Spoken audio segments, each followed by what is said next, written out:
வணக்கம் தோழிகளே, இன்னைக்கு நம்ம சேனல்ல சூப்பரான ராகி கூழ், அதாவது கேழ்வரகை வச்சு எப்படி ஒரு கூழ் செய்யறது அப்படிங்கறத நம்ம பார்க்க போறோம். இந்த கேழ்வரகு கூழ் செய்யறதுக்கு முன்னாடி சில குறிப்புகளை நம்ம பார்த்துட்டு வந்துடலாம். உடல் எடையை குறைக்க விரும்புறவங்க இந்த ராகி மாவை எடுத்துக்கலாம். இதுல என்னென்ன சத்துக்கள் இருக்கு அப்படின்னு பாத்தீங்கன்னா, நார்ச்சத்து, கால்சியம், புரதம், பொட்டாசியம், இரும்பு சத்துன்னு ஏராளமான சத்துக்கள் காணப்படுது. புரதம் மற்றும் நார்ச்சத்து காரணமா எடை குறைப்புக்கு இது சிறந்த காரணியாக செயல்படுது. ராகி என்று அழைக்கப்படும் கேழ்வரகுல நிறைய இரும்பு சத்து காணப்படுது. இதனால இரத்த சோகை போன்ற பிரச்சனைகள் சரியாகும். அரிசியை விட கார்போஹைட்ரேட் அளவு கொஞ்சம் குறையா இருக்கு அப்படிங்கறதுனால ராகிய டயட்ல இருப்பவங்க அதிகமா எடுத்துக்கலாம். கேழ்வரகு பொதுவா குளிர்ச்சி உணவு அப்படிங்கிறதுனால உடலின் வெப்பநிலையை குறைச்சு அதிகமா குளிர செய்யுது. இதனாலதான் கோடை காலத்துல கேழ்வரக கூழ் செஞ்சு சாப்பிடுறோம். கேழ்வரக குளிர்காலங்கள்ல சாப்பிடுறத கண்டிப்பா தவிர்க்கணும். ஏன்னா கேழ்வரகுல அதிகப்படியான குளிர்ச்சி நிரம்பி இருக்கிறதுனால குளிர்காலத்தில் இன்னும் அதிகப்படியான குளிர்ச்சியை ஏற்படுத்திவிடும். இதனால் சளி, பசியின்மை, வயிறு வீக்கம், அஜீரண கோளாறு போன்ற வயிறு சம்பந்தப்பட்ட பிரச்சனைகள் உண்டாகும். அதனால உடல் எடையை குறைக்கணும்னு நினைக்கிறவங்க குளிர்காலங்கள்ல தங்களுடைய உடல்நிலையை பொறுத்து அவ்வப்போது எடுத்துக்கொள்ளலாம். ஒரு பேன்ல 1 ஸ்பூன் எண்ணெய் ஊத்திக்கலாம். 1/4 டீஸ்பூன் அளவுக்கு சீரகம் போட்டு பொரிய விட்டுறலாம். ஒரு 8 சின்ன வெங்காயம் எடுத்து அதை சின்னதாக கட் பண்ணி போட்டுக்கலாம். இது கூட 1 இன்ச் அளவுக்கு இஞ்சியும் 3 வெள்ளைப்பூடையும் சேர்த்துக்கலாம். 1 பச்சை மிளகாய் காரத்துக்காக. இது எல்லாத்தையும் லைட்டாக ஒரு 2 நிமிஷத்துக்கு நம்ம வதக்கி எடுத்துக்கலாம்.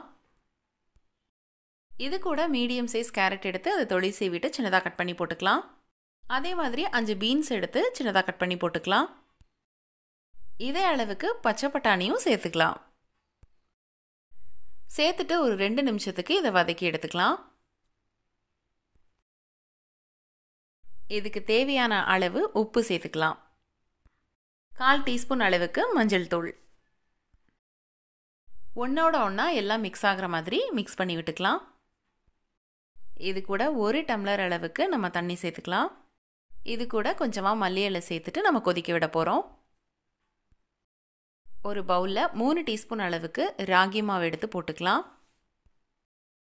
இதை கரைக்கிறதுக்கு தேவையான அளவு தண்ணி சேர்த்துக்கலாம். அப்படியே போட்டோம் அப்படின்னா கட்டி விழுந்துடும். இப்போ இதை கட்டி விழாமல் நல்லா மிக்ஸ் பண்ணி எடுத்துக்கலாம். தண்ணி எல்லாம் வற்றி காயெல்லாம் நல்லா வெந்துருச்சு. இது கூட நம்ம அந்த கரைச்சி வச்ச ராகி மாவை சேர்த்துக்கலாம். இதை நல்லா மிக்ஸ் பண்ணி விட்டுட்டு ஒரு 2 நிமிஷத்துக்கு மிதமான தீயில வச்சு இதை வேக வச்சு எடுத்துக்க போகிறோம். கடைசியாக ஒரு அரை எலுமிச்சம்பழம் அளவுக்கு இதில் புளிஞ்சு எடுத்துட்டு நம்ம ஸ்டவ் ஆஃப் பண்ணிக்க வேண்டியதான். அவ்வளோதாங்க, சூப்பரான ராகி கூழ் ரெடி ஆயிடுச்சு. கண்டிப்பாக நீங்கள் ட்ரை பண்ணி பார்த்துட்டு எப்படி இருக்குன்னு கமெண்ட் பாக்ஸில் கமெண்ட் பண்ணுங்கள். மீண்டும் அடுத்த ஒரு நல்ல டயட் ரெசிபியோட நாங்கள் உங்களை சந்திக்கிறோம். நன்றி, வணக்கம். வெயிட் லாஸ்க்கு paleo diet, water diet, intermediate ஃபாஸ்டிங்னு நிறைய ட்ரை பண்ணி ரொம்பவே டயர்டா வெக்ஸ் ஆயிட்டீங்களா? அப்போ இந்த வீடியோ உங்களுக்கானது தான். PCOD, PCOS, thyroid, digestion problem, kidney stone issues, முட்டு வலி, முதுகுவலின்னு பல பிரச்சனைகளை வச்சுக்கிட்டு எப்படி வெயிட் லாஸ் பண்ண, எப்படி இந்த பிரச்சனைகள்ல இருந்து வெளியில வர அப்படின்னு தெரியாம இருக்கீங்களா?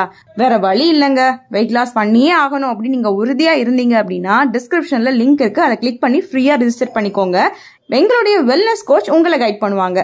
அது மட்டும் இல்ல, உங்களை ஐடியல் வெயிட்டுக்கு சீக்கிரமா ரீச் பண்ண வச்சு உங்க லைஃப் முழுக்க வெயிட் மேனேஜ்மெண்ட் பண்ணவும் சொல்லி கொடுப்பாங்க. கூடவே உங்களுக்கு இருக்கக்கூடிய ஹெல்த் இஷ்யூஸ்ல இருந்து கம்ப்ளீட்டா வெளியே வரவும் ஹெல்ப் பண்ணுவாங்க. அதுக்கு நான் சொன்ன மாதிரி டிஸ்கிரிப்ஷன்ல லிங்க் இருக்கு, அதை கிளிக் பண்ணி ரிஜிஸ்டர் பண்ணா போதும். அதே லிங்கை ஃபர்ஸ்ட் கமெண்ட்லயும் பின் பண்ணிருக்கேன், செக் பண்ணிக்கோங்க.